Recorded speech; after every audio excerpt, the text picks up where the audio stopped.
Thanks, Mike. Okay, good morning, everyone, and welcome to Freedomstone's Milestone 4 thesis presentation. Freedom's thesis is entitled Oneiric Architecture, Perceptions of Reality. Excuse me, Freedom's committee consists of her supervisor, John Circa, her second reader, Scott Sorley, and I'm sitting in as program representative. We have two guests with us today, external to the program. Andrew Levitt is both an architect and psychologist. He's been teaching for quite a long time now at the University of Waterloo and has written extensively about the kinds of issues that Freedom is presenting us with today. And Chloe Town joins us. She is an assistant professor in the Daniels Faculty of Architecture, Landscape and Design at the University of Toronto. So Freedom, you will present for approximately 20 minutes. I will keep track of time, but I will not interrupt you unless you really start going over your time. After that, we will open to questions from our external critics, followed by a general discussion with the committee as a whole.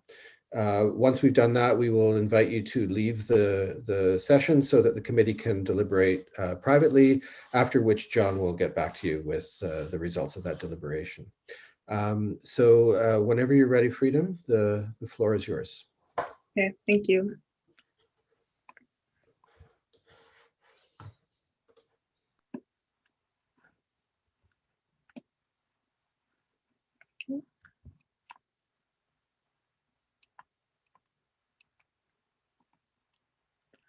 Oneiric architecture is a means of thinking spatially through an intimate exchange between unconscious and conscious, body and object, creating a subjective experience of vulnerability, creativity, and discovery in space. Oneiric architecture expands the capacity to further conventions of design and presentation in architecture. Oneiric spaces are often dismissed due to their indefinite nature, but it is this uncertain characteristic that can break the often imposed boundaries of time, expectations, emotions, and hopefully by the end of this thesis, architectural thinking.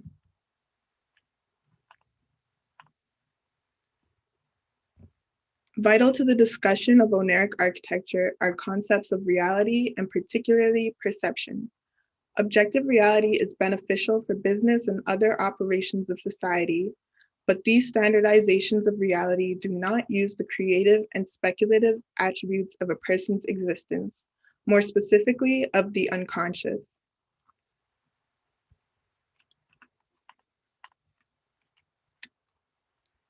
One's sensory experiences of the body and the world are constructions of the brain, using unamendable characteristics of the material world, knowledge, and memories to shape it. The brain is constantly evolving and optimizing based on new information, initiating further actions and in turn, experiences, sensations, and feelings, demonstrating how the unconscious creates a reality that directs the material waking life. Despite the unamendable conditions of the world, there exists an essential plasticity to the realities everyone constructs. Perception is defined as the act or faculty of becoming aware of something, or apprehending by means of the senses, or of the mind. Within architecture, the visual is underscored as a key component of drawing, making, and experiencing space. One's vision is comprised of a focused and clear field, only making up about 4 degrees of the 180-degree span one can see, assuming the totality of forms that cannot be seen. The uncertainty that comprises most of our vision can be viewed as a flaw of sorts, but it is also comparable to Oneiric spaces filled with indistinct colors and forms. This peripheral vision is another means of seeing, enhancing one's ability to explore, form relationships, and create understandings of an otherwise indistinguishable field. However, one's embodied experience is weak when solely considering the visual sense. All perceptions are variations of touch, signals to other important sensory considerations in architecture. The experience of materiality and spatial compositions within architecture may include auditory, thermal, olfactory, and a number of other sensations that are not as apparent, but play an important role in the composition of an experience. Oneiric spaces, as deemed in this thesis, refers to one's memories, imaginings, and dreams. To remember is to recreate a past existence, to organize it in a manner that triggers or avoids further memories, and to capture as many sensations as possible in correspondence with an existence. Foundational to all oneiric spaces are the places in which they reside. It is through an embodied experience that one's memories exist, using the body as a medium between memory and place. Through corporeal perceptions within one's memory, one gains familiarity and in turn inhabits space. This unifying quality is important because it allows for the potential of memory to be expanded upon through one's imagination and dreams. Memory derives from elapsed embodied experiences, while the imagination explores possibilities grounded in both consciousness and perception. Simply put, the brain is a predicting organ. The knowledge one gains, the choices one makes, and even the senses one experiences are all predicted before occurring, as the brain reinforces correct predictions and learns from incorrect ones. Analogous to how memories work, the brain pattern created upon sensing an object, experience, or feeling are reactivated when dreaming, meaning one reimagines the original images of waking life. In architecture, mapping involves the translation of ideas and relationships into organizations and representations of space. The mapping functionality of oneiric spaces makes them inherently architectural. The mind seeks to organize, establish relationships and tensions, as well as formulate illustrations or diagrams of one's thoughts. There are weak associations that the brain explores, simultaneously with a plethora of other associations, allowing for the discovery of new and unexpected outcomes or reactions. Oneiric architecture consists of a few characteristics that may not operate exclusively of one another. It is durational, creating malleable perceptions of time, in contrast to the linear and successive notions of chronological time, generating an experience of the collapse or extension of time. It is a fluid space that can be very disorienting, contrasting conventional ways of ordering and structuring space. Additionally, oneiric architecture embraces the uncertain and the incomplete in a couple of ways.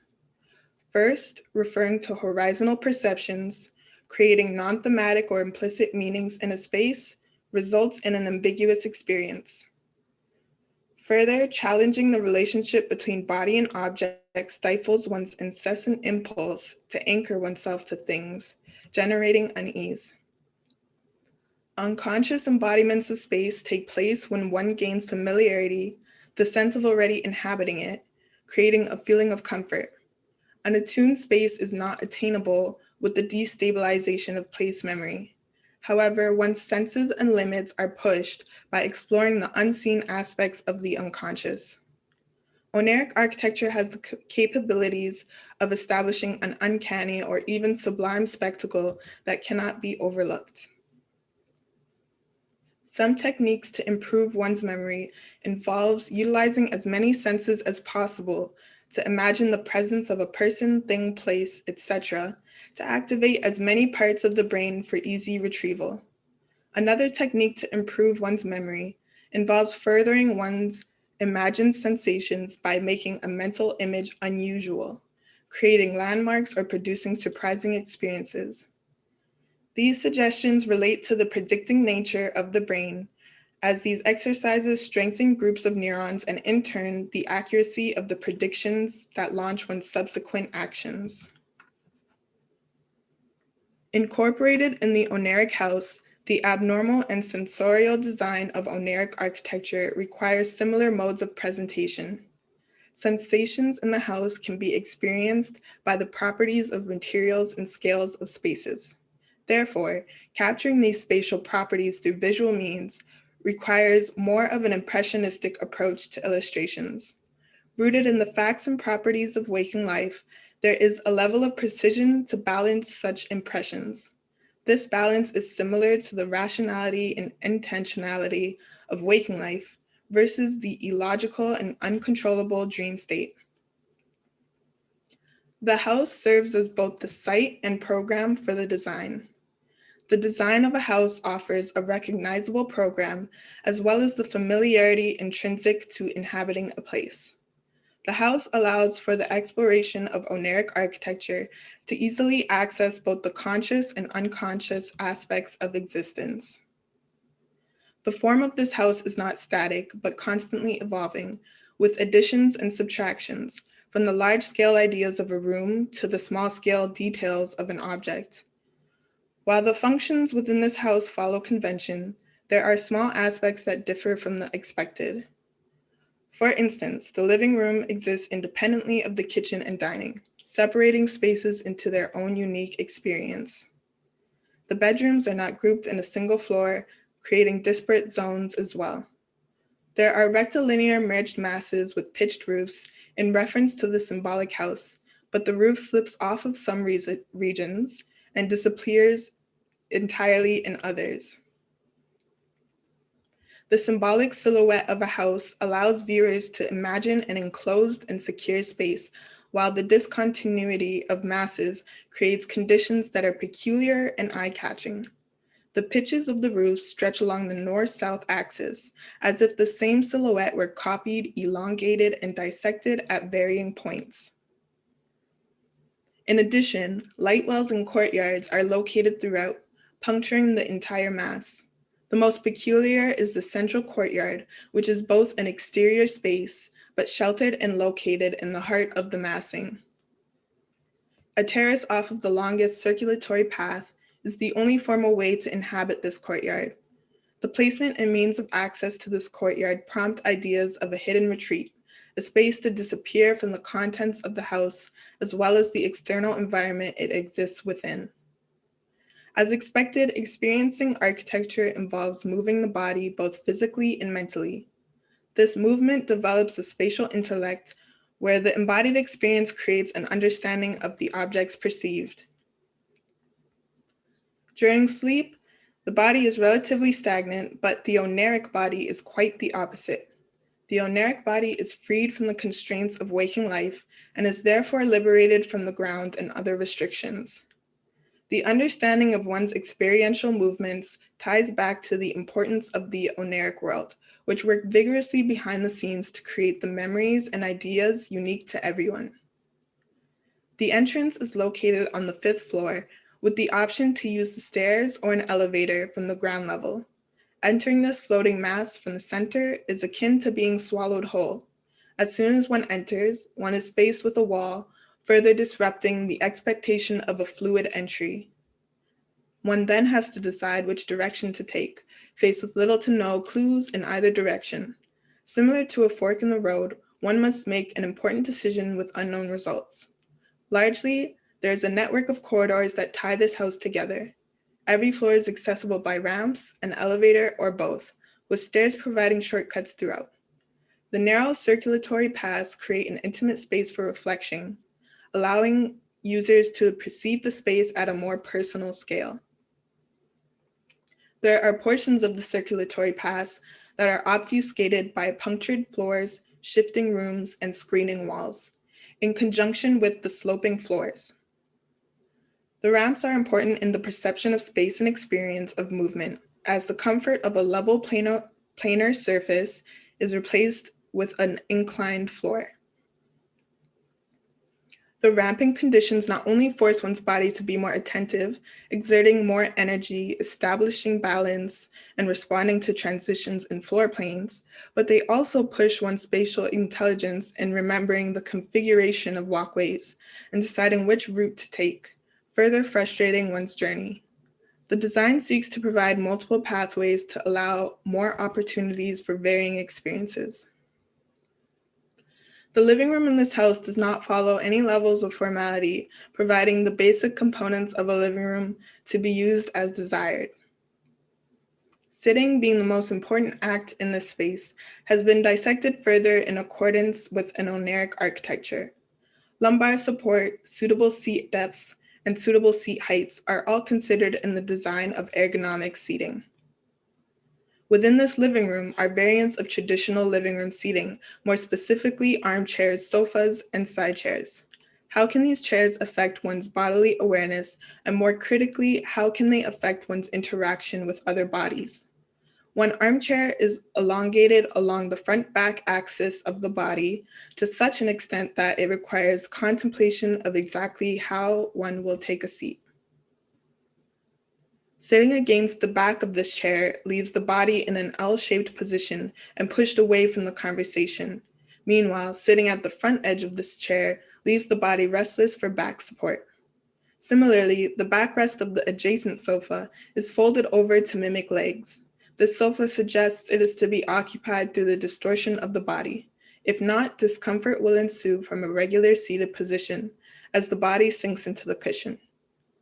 The neighboring armchair contains too many backrests and no clear space for one's legs to reside. Sitting in this chair will ultimately prop one's knees up, obscuring the view of oneself and others. The restrictive corridors intimately compress users into what appears to be a modest living room space in the distance. The mono-pitched roof alleviates the constricting width experienced throughout the house, skewing the perception of the room slightly.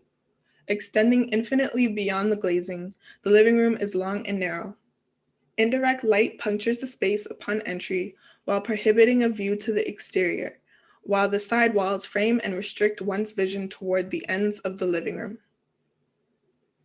Important for its functional purposes of food preparation and sanitation, the kitchen also provides another means of socialization. A typical kitchen is comprised of appliances, storage in the form of cabinets, as well as counter and/or eating surfaces. Apparent in the dissection of conventional kitchens was the importance of a horizontal plane, counters and tables, that dictate both the movement of occupants as well as the sequence of actions to take place. Kitchen cabinets are ordinarily divided by a horizontal plane, with the countertop capping lower cabinets and upper cabinets hanging on the wall. This kitchen does away with that notion by pushing sections of the ground plane deeper downward, according to use. Nonetheless, the act of ascent and descent from this kitchen's horizontal plane displays one's movement with the kitchen components versus having them fixed according to the body. This idea is pushed further by making the floor plane one and the same with this division line, which typically resides waist-high vertically in a kitchen. Thus, this kitchen's countertop and tabletop are synonymous with the floor.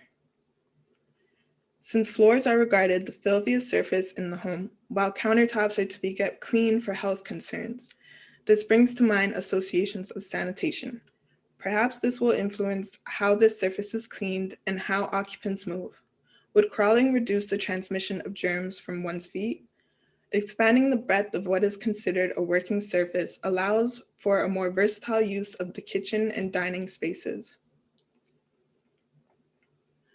Furthermore, when standing in a typical kitchen, the upper cabinets normally obscure one's view. Instead of backsplash and cabinets, this space is surrounded by large panes of glazing. This juxtaposes the partially concealed bodies in the formal and informal dining spaces.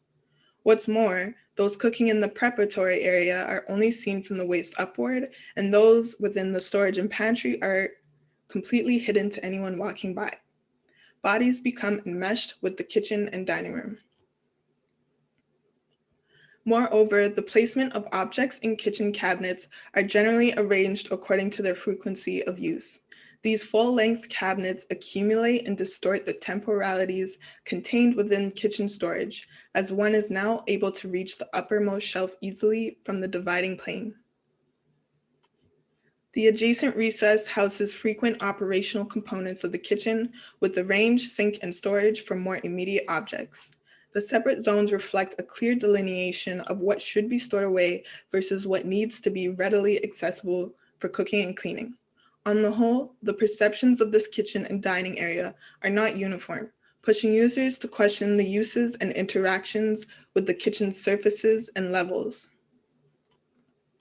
Typically, a bedroom is comprised of a bed and storage for clothes, possibly with additional furniture dependent on the area available.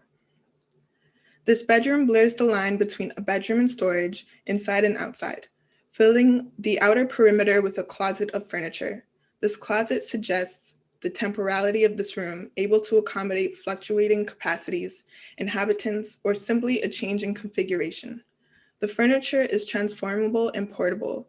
Beds, chairs, and even storage units are collapsible and can be hung in the closet, much like an item of clothing. Despite being completely enclosed, this room also carries a sense of exposure, where all of one's personal belongings, the furniture, and oneself are never completely sheltered. These characteristics point to a disorienting fluidity of space, one without anchoring furniture to aid in the creating of an attuned space.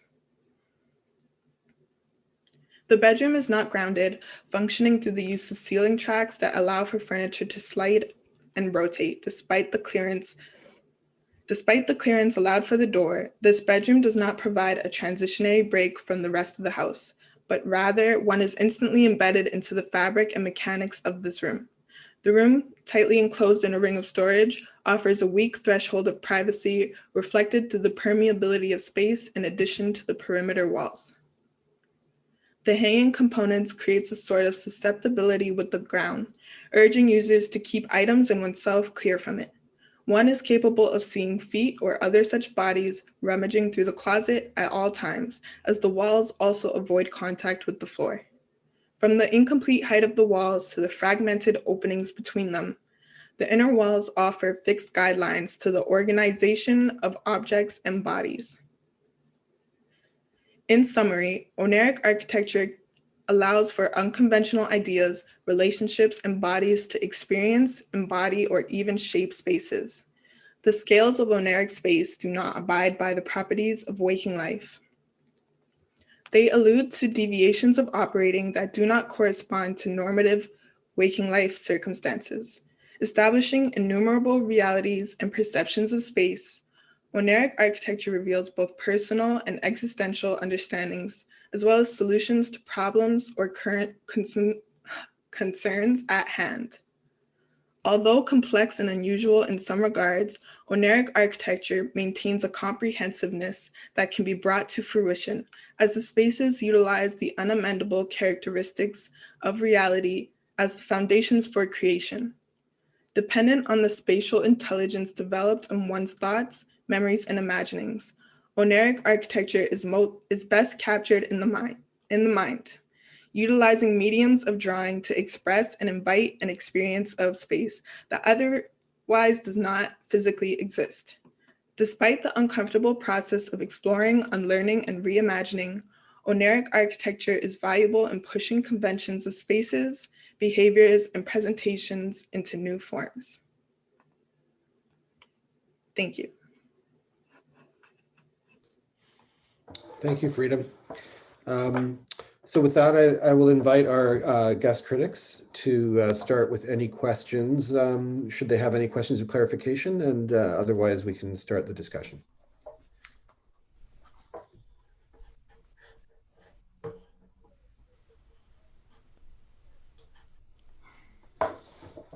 I'll start. Freedom, I think that your thesis is very rich. There's a lot of incredibly provocative ideas that you bring to the table.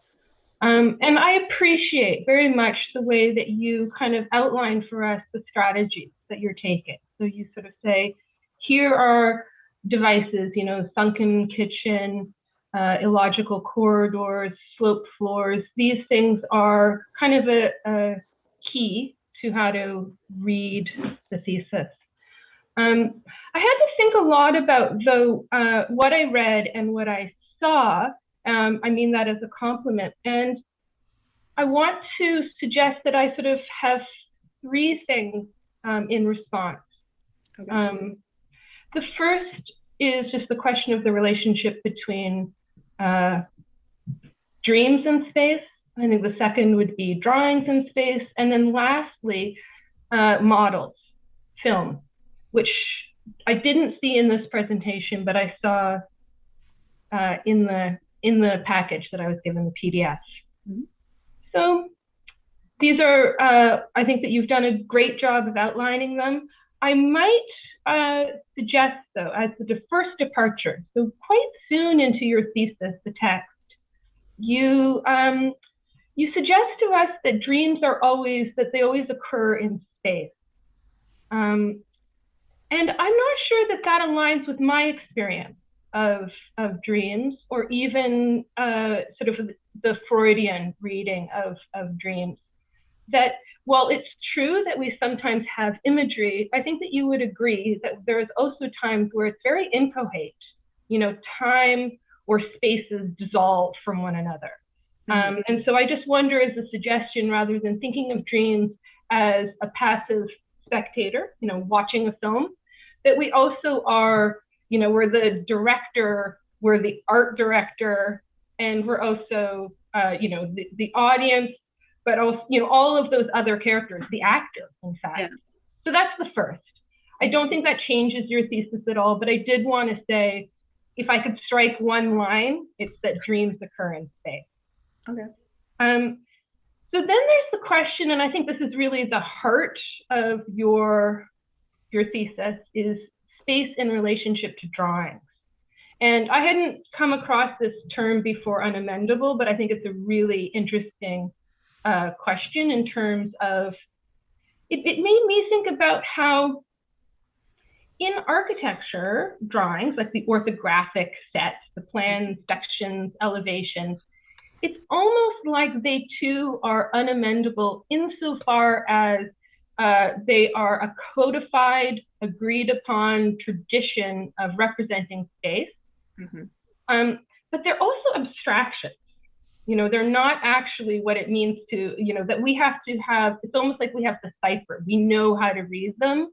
And I think in there lies a very kind of curious sort of fuzzy space in the effort to draw this Oneiric space.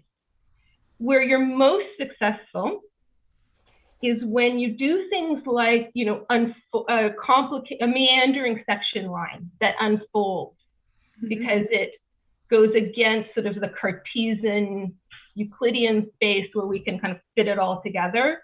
And it's in the unknown, trying to piece it together, even though you give us the plan to your unfolded sections. I think that really worked well.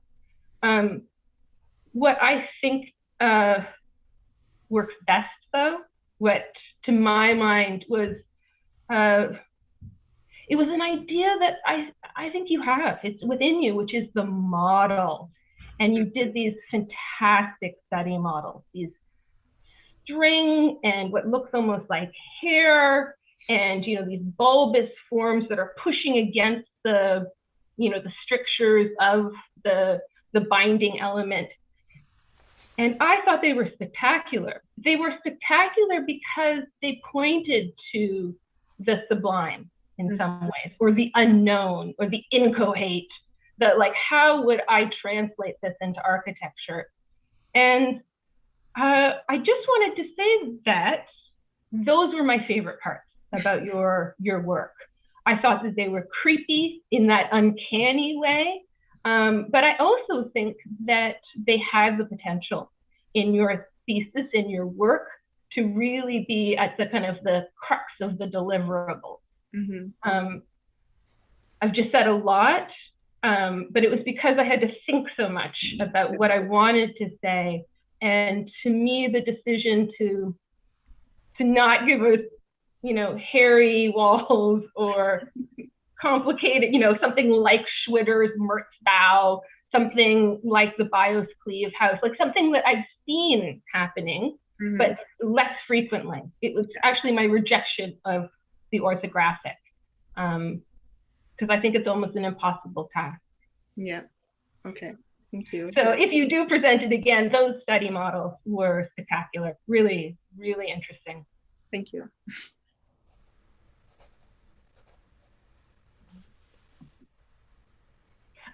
Then just to pick up too, the advantage of the model is that it allows us to use photography and then also film, you know, zooming in or moving through it, which to my mind, you know, it both sort of puts us into greater occupancy of the space, but it becomes sort of narrative, and then through editing devices, you can disrupt sort of the narrative, the diegesis. You can do things, I think, more readily than the kind of omnipotent God eye view of the orthographic drawing, where we always get out of the maze because we see all of the, the signifiers that help us understand, how to read it. Yeah, I agree with that. I think I am definitely curious as to how I would have translated more of like the final product into a model. I definitely would want to do that because I had so much fun exploring that stuff. So I agree with that idea. It could be as simple as, the next step of just thinking of fabric formed concrete, or, to resist the temptation of, you sort of do it with sloped floors, but, what about uneven, unheimlich, weeping walls? I don't know, it's really to your own sensibilities. But I think that they're there. I mean, if we are going to talk about the manifest and the latent, I think that it's within you, and it was, I don't know, I think that it could be either like a smaller scale proposal, but it could also be all of those other things that you talk about, the sublime, the vast, or I don't know, the ominous. Yeah. Thank you. I'd like to make a couple of offer some reflections. Good morning, Freedom. Nice to meet you. Nice to meet you. Really appreciate the invitation and being able to participate in your thesis.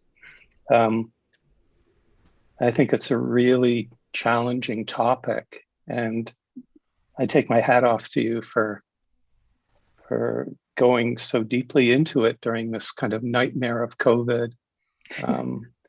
I think it really speaks to your passion for the topic and, your discipline to move through this very challenging material.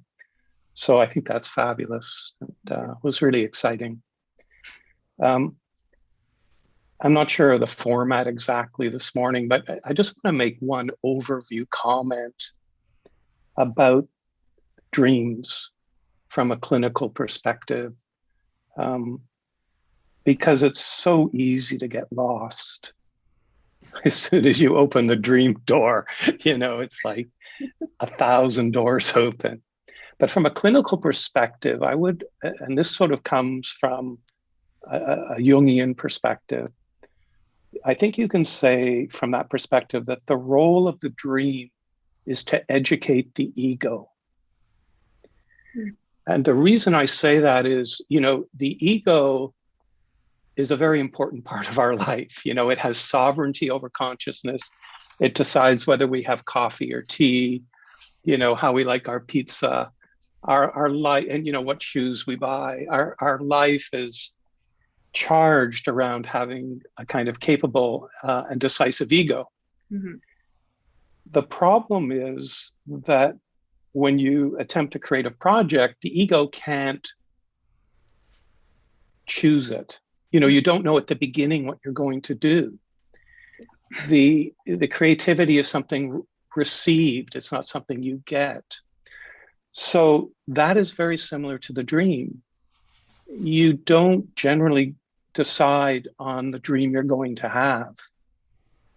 The function of the unconscious is to present something to the ego that it doesn't actually want to have. Mm. There's, it's like if you know somebody who has an issue of some kind and you say, hey, you're drinking too much, they'll tell you to go piss off. Like, it's very hard to get the ego to learn something. And so I think one of the remarkable evolutionary benefits as human beings is the dream, if you are tuned to it, can actually help educate the ego, because the goal is for the ego to get more and more educated, more and more capable. You don't want the ego you had as a 5-year-old. Yeah. So this idea that the ego is actually going to develop, and to me, that comes up in creativity all the time. You're creating something and there's a little bit of your ego there saying, well, what will others think about this? Or is this appropriate? Or, the notion that the dream is somehow a time where the ego is suspended and we're able to receive some kind of notion which transcends the limited perspective of the ego. Not that we walk around thinking we're limited, but we are. So the dream's not the only thing, but I think it's an extremely important part of the human experience because it brings this capacity to take us beyond ourself, if you will. One of the interesting places you see that when you work with dreams, if a client comes with a dream, and let's say you mentioned the bedroom, someone's having a dream in a bedroom. I would say a couple points here. It's not that it's happening in space. It happens in a setting. All dreams, from my experience, generally have a setting. And the link to architecture for me with the setting is that the setting is symbolic. So back to the bedroom, when you're working with somebody, you would want them, and it's actually got a formal name, to go through a process of amplification, where they would have to bring their ego into the dream and tell you what they think the bedroom means. The beautiful thing, I think, as a designer, is that we can approach these settings as more than just functional places. They can be, and this is, I think, the beauty of architecture, it's both physical and metaphysical. The bedroom can be a physical thing, but it exists in a parallel world as a metaphysical thing. So to me, there are all these benefits of leaning into the world of dreams, and they sort of seep into, I think, many things and many creative things. And I think, your thesis leans into that. And it's a really difficult process because when you try and make it too precise and limited, you've lost something. Yeah. And when you leave it too unresolved, you haven't expressed what you want to say quite. So, I think this is one of the real challenges of dream work. And one of the things Jung talked about quite a bit, and the reason I find his work so valuable is he actually suggested being creative with the dream. And he encouraged people to draw their dreams, to make things that were in the dream. There's an example in one of his cases where a woman dreams of a beautiful jewel, and he suggests she goes and gets that jewel made and wears it. So there's this very important reciprocity between the ego and the unconscious. And he came out and said, if the ego is willing to tune into these things, if the ego takes an interest in the dream will take an interest in the dreamer. So in other words, if you're attuned to the value of the dream in a way that we used to think was quite primitive, if you tune into the dream, you'll have a dream when you need it. That is a kind of form of guidance, creative guidance. And I think that's a fantastic reason in itself to undertake this kind of work, is to build that relationality with one's inner life. Because for me, it has to do with the limitation of the ego. Like you might go for an important job interview. You don't want to be nervous. You don't want to have an upset stomach. You don't want to get a headache. Where's my ego when I need it? Like, what's going on? I have some other dimensions coming through here. One has to be in relationship to them, is the message. And so what I really appreciate in what you've done is this very sort of caring way you've tried to maintain this connection, which I think is, a long-term, very valuable thing to bring to your work. I agree with Chloe's comments. I think the models were interesting because they seem less controlled, and they there's a kind of dimension there where you're kind of doing it. They're not sort of, this is what it should be. It starts to become its own thing. So given in my experience that these kinds of questions you're asking are lifetime questions, and also your comments about embodiment and the body run throughout. So there's a very big sensing vehicle, I think, that you have as a resource. I would take a really long-term approach to that, where the kind of trusting of the senses, the model making, that might be a really important long-term commitment in your creative work. And so I'm excited to see it kind of take a kind of role in what you're doing here. Just one more comment and then I'll stop talking. Sorry to go on a bit here, but I found so many points of interest and shared interest.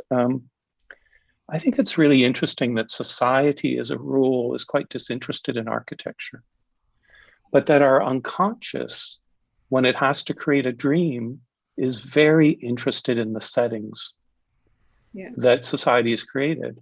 So if a building, if you love a particular place, you may have a dream about it, or a particular building, you may have a dream about it as a setting. If that's not built, you can't have that. So architects have an interesting kind of role here of creating settings. Yeah. And I don't want to use the word space because it opens too many doors. So I'm just limiting it to saying a setting. Yeah. Whether the setting is I'm on a beach or I'm in the bedroom or I'm in a classroom. These are architectural settings. Mm-hmm. And yeah, thank you very much for the opportunity to be part of this. Thank you.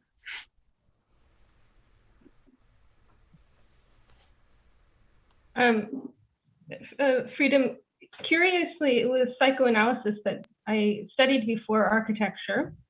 I think that Andrew makes really good points about sort of Jungian psychoanalysis, certainly symbolism. I might take a slightly different tact, which is, to me, what Freud unleashed on the world wasn't so much, although it's important, the thinking of the unconscious. That's certainly important, but to me, what was really instrumental, I think, to 20th century was the notion of interpretation itself. The idea that there is, yes, subtext, or that what we see isn't always the truth, that it requires analysis, and that interpretation can be kind of unleashed to a number of disciplines. And I think the influence of the notion of interpretation is perhaps one of the most important philosophical speculations of the 20th century, so much so that we even get to the point where interpretation is rejected, right? The Susan Sontag saying, and enough of interpretation already. So to me, when I think too about kind of grounding your project in maybe psychoanalytic that was missing but ties back to your Unheimlich models would be Julia Kristeva. And in particular, her thinking about the abject. This is a word that didn't come up. You did fantastic research, but I think the abject is actually what those models point me to. Those things where we other it because of our familiarity, because of just, the creepiness of perhaps it being from the body or taboo things. And I just wanted to bring that up because while you cover a lot of ground, I think that voice of the body or the other is potentially a way into those models that you made. Versus what happens, I think that the kind of the limiting exercise of sunken kitchens to me is less kind of demonstrative of the potential of the Oneiric thesis. Okay. Had you come that a word that came up, or it must be hard to edit where who's thread to follow? It came up a couple times in like a couple different texts, the abject and her explanation of it. And yeah, I agree with you. I did like even consider discussing that. It's just a lot to discuss, but yeah, I think that's a interesting take on it. Sure. And to be frank, if we also think of Lucia Rigore or Helen Sixou, I think that there's voices, Freedom, that you bring perhaps to the table as a woman of color, and those sort of texts I think are more forgiving, perhaps. Mm-hmm. This is sort of outside of what you've brought to the table, but I mean it to suggest that it's so great that it was sort of there. I mean, if we're going to speak about peripheries, the fact that those models are at the peripheries, to me, that's where the resonance is. To me, that's where the meaning resides. Yeah. Okay.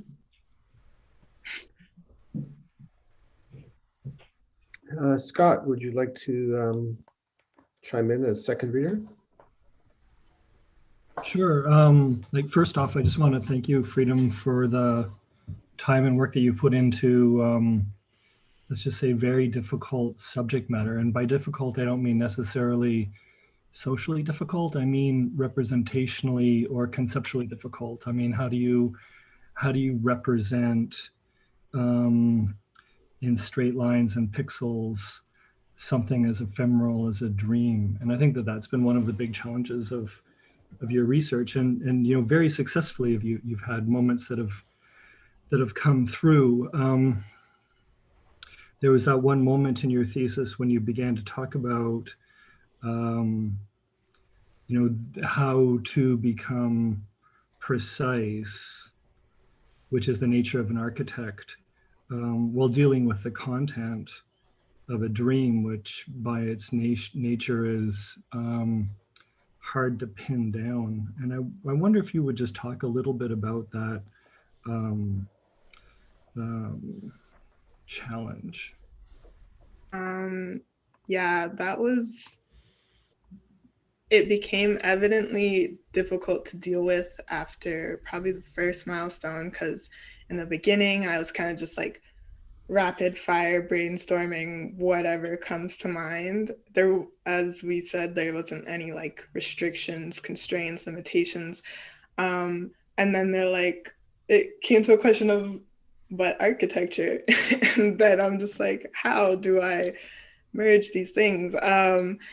And so I did go through many like iterations and attempts to figure out how I want to represent these spaces, even what program or like rooms specifically I want to focus on, because yeah, this could go on forever and ever. But yeah, it was difficult to get through. So it was kind of like that approach I described earlier was kind of something that kept occurring, where I would just like brainstorm a million things and like see what sticks kind of, and what I think best captures what I'm going for. And that's basically the process that happened throughout this thesis, I would say, in a nutshell. But yeah, it was a challenge to figure out how architecture and the impreciseness of dreams can be represented. It appears that Scott has dropped off the call, unfortunately. Hopefully he'll get back in. Can I just add a question to that question? I just wonder, Freedom, do you think an architect could design a space for dreaming? Do you think an architect could bring any influence to that?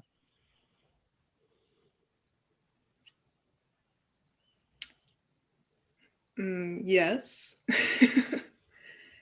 But I don't think they're like on the top of the list of like who can. I think it's that education and knowledge of architecture is very helpful in creating, I guess, familiarity and comfortable spaces. But I think it is probably more so, as you might describe, like the ego or one's personal experiences that might get in the way of that, or not get in the way of that. So I don't think it's just architects that could do that, but I feel like our knowledge would help make that a easier process. Scott, unfortunately, we lost you there momentarily. That was my computer deciding to shut off. Sorry about that, Freedom, and I'm sure you answered the question fine, and I'll let you tell me what the answer was after the fact. Okay.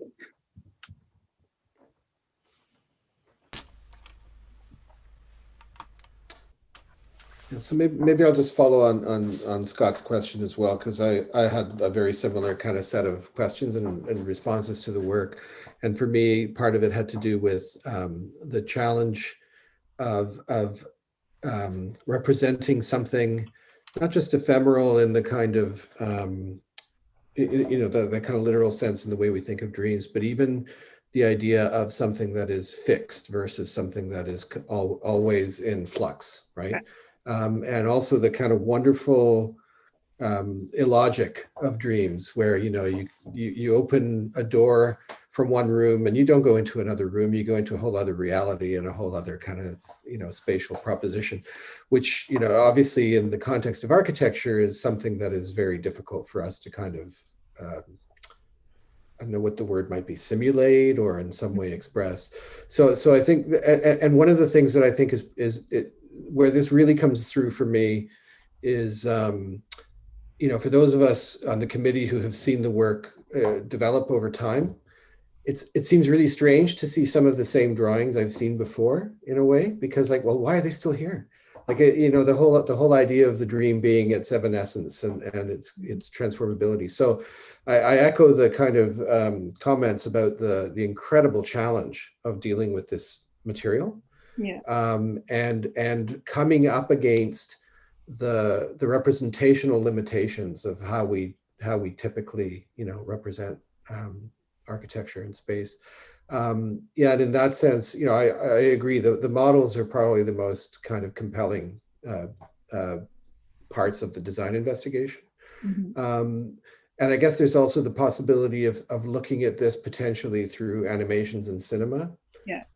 As ways, because I mean, cinema is the one medium I think of when I think of the ability to kind of simulate the dreamlike qualities of this kind of, the jump cuts and the impossible juxtapositions and all those kinds of things.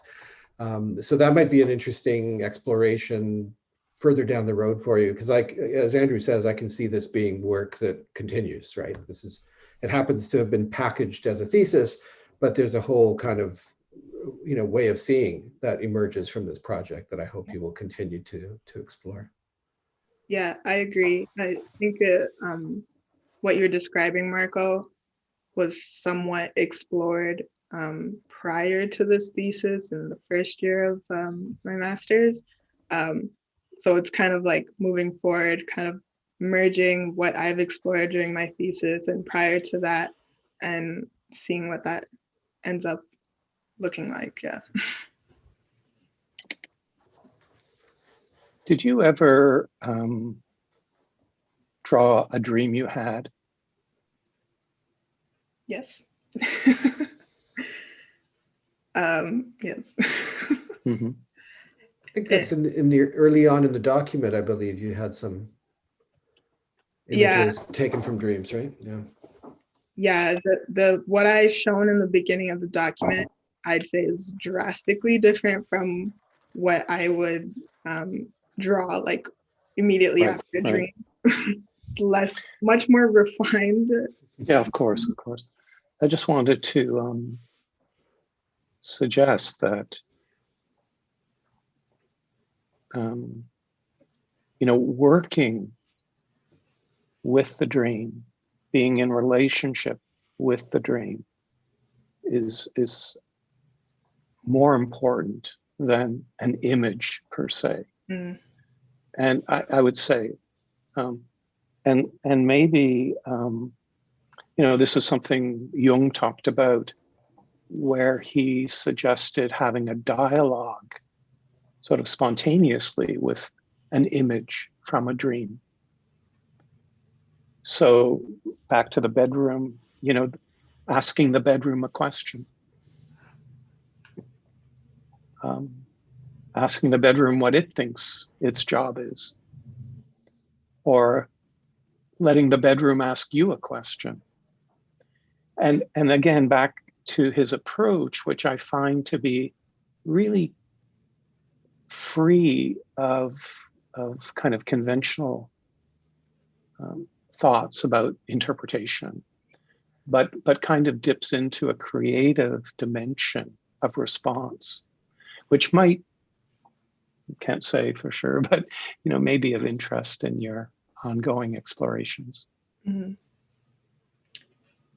Mm. Yeah, those are, I remember some discussions with Scott last year where he would kind of pose similar questions, like what is a bedroom, like what is the, like those kind of shift in perspectives, like what is the bed, like what is the bed doing kind of questions. And yeah, those are really difficult to address, but I think they do make my brain like create those networks of associations, maybe more unconsciously than consciously. But yeah, I think if you can lean into that creatively, it's a big resource to thinking about the built world. Yeah, for sure. And I think being very subjective about it is the way to go. Mm. If you ask an insomniac what's a bedroom, you get a very different answer than someone who, you know, has a different thing happening. Yeah.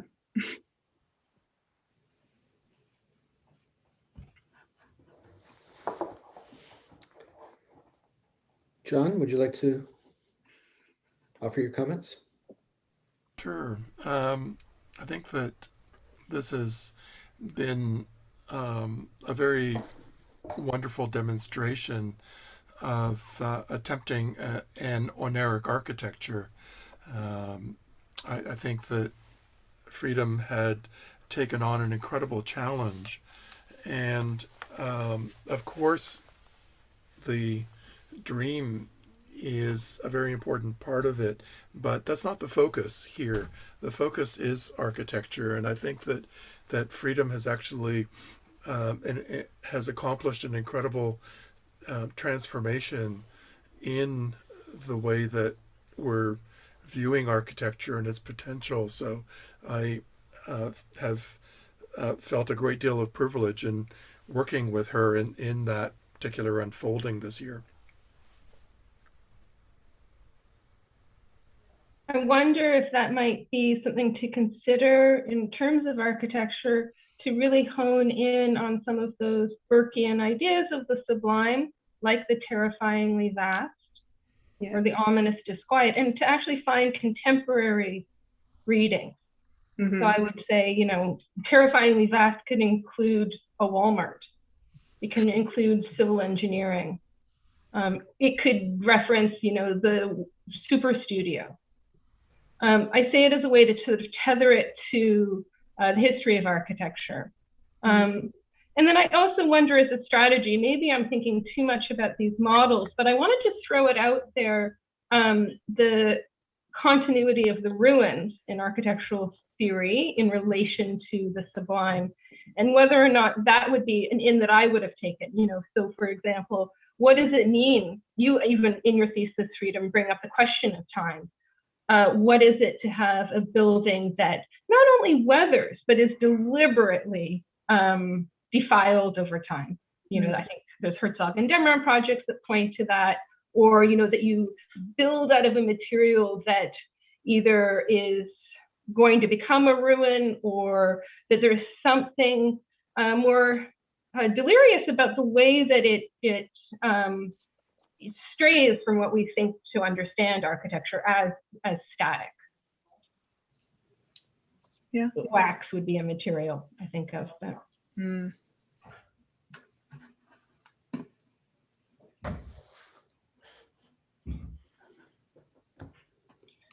The other thing that I've discovered, I never knew this before, but because I had to look online, that I was surprised to discover that Breton, when he thought of, I guess, the surreal architecture, he pointed to the Art Nouveau.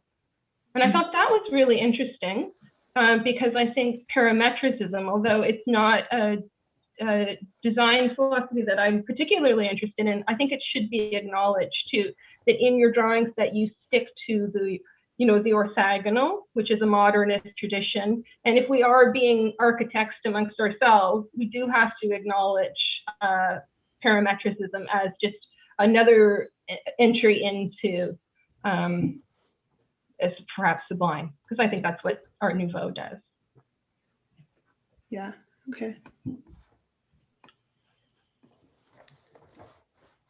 Okay, well, we've come up to an hour, so we should wrap up soon, but I will invite any final comments from our guests or committee members before we do. Just one follow-up comment I would have.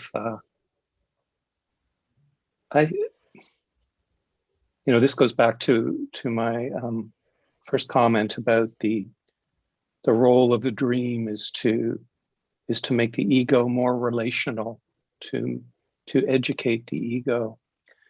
Often in dreams, we see the dreamer doing things that are embarrassing or not what the ego would perhaps choose. And so you see the power of perfection to kind of take over. And I think it's interesting to think about materials and imperfection, because that's a way into kind of expanding the sensibility of the ego, that it's capable of dealing with things that are antithetical to its nature, like imperfection. And I think a number of the design moves are kind of disruptive or intentional disruptions that perhaps lean into that territory. Yeah. I wondered what climate the house was set in. Did I miss that? There was no climate. I guess whatever climate exists here, that's hard to tell. Yeah.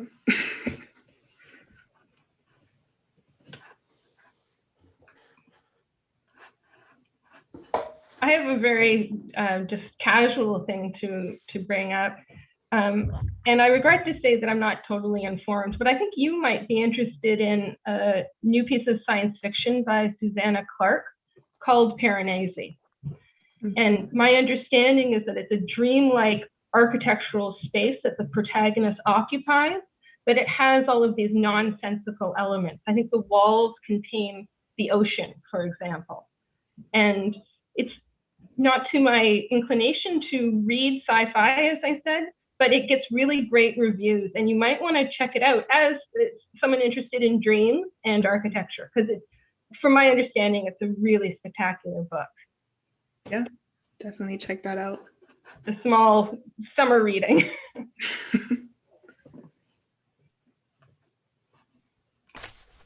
Okay. Thanks, everyone. It feels like we've come to a kind of natural conclusion. So I will first thank our guests for sitting in this morning. Thank you so much for your comments and for guiding the conversation.